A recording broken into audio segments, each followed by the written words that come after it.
نمیریستی لعنتی فکر میکردم هیچ وقت ولش نکنه. اون سرشو پایین گرفته که باعث میشه مردم یادشون بره.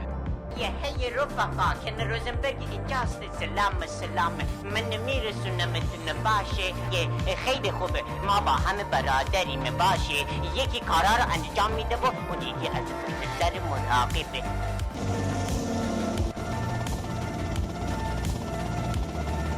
خیلی خوب اونا خودشونن توی هلیکوپتر. اونا یه موبایل دیگه مستقیم میخوان. باشه سر جاتون بمونین. بزن بریم. ای لعنتی